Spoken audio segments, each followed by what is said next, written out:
Russia's space agency has severed ties with the U.S. and its European partners.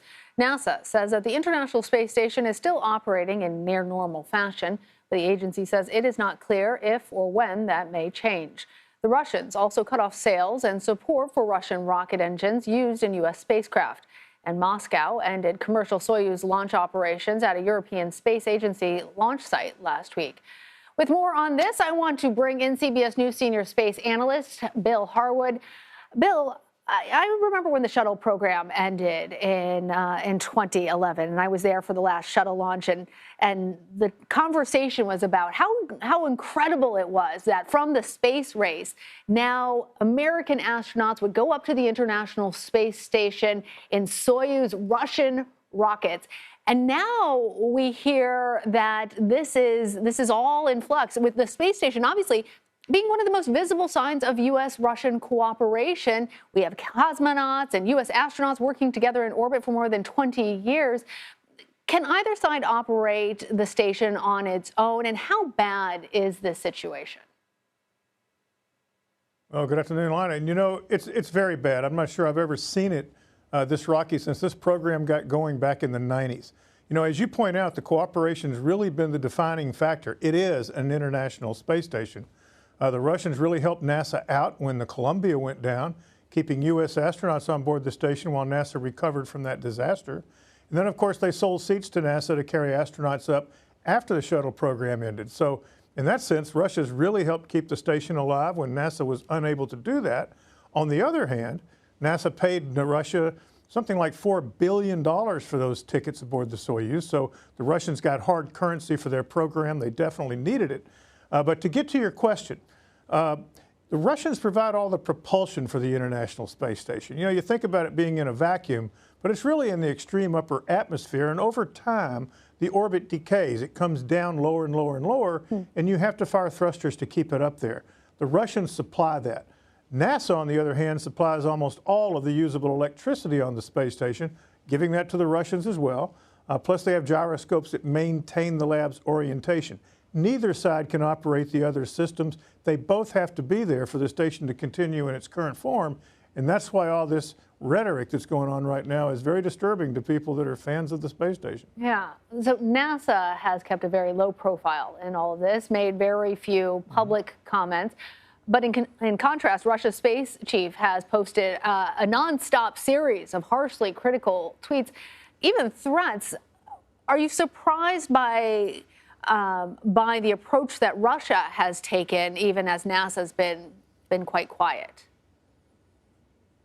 Well, yes and no. Dmitry Rogozin, the Director General of Roscosmos, the equivalent of NASA over there, he's made bombastic remarks in the past, and people tend to, you know, it's just sort of the nature of the way he communicates. But this is different.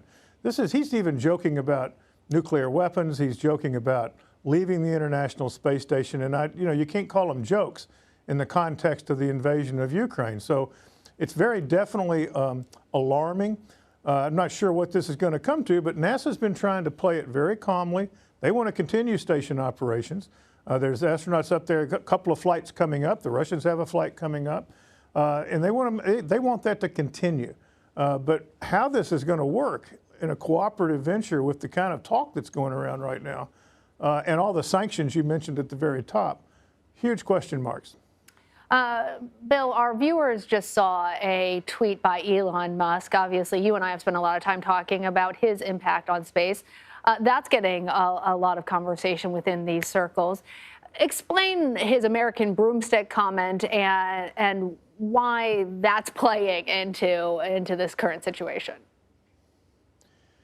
Well, what Dmitry Rogozin's referring to is that when the shuttle program ended, as you said, the Soyuz rockets and spacecraft were America's only ticket to space.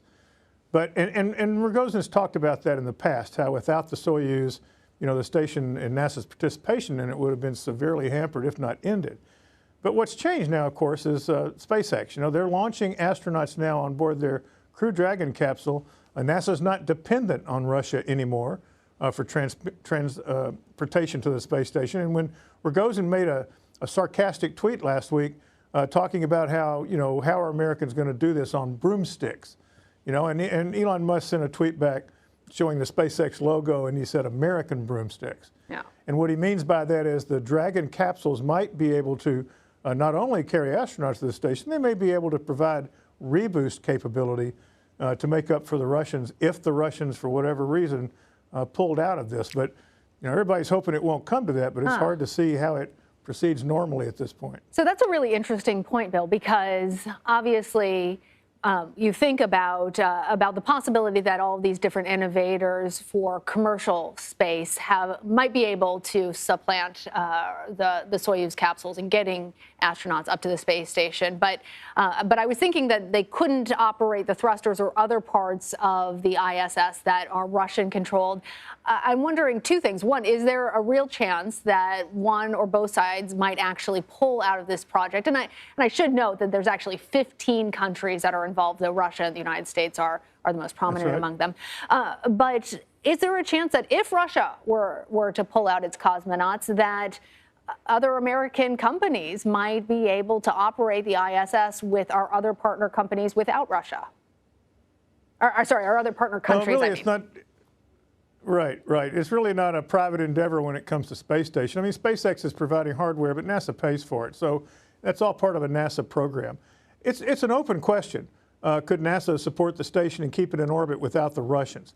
The Russians, they've even bandied the, talk about pulling their modules off the space station and operating them as a separate international, not international, but a separate Russian space station.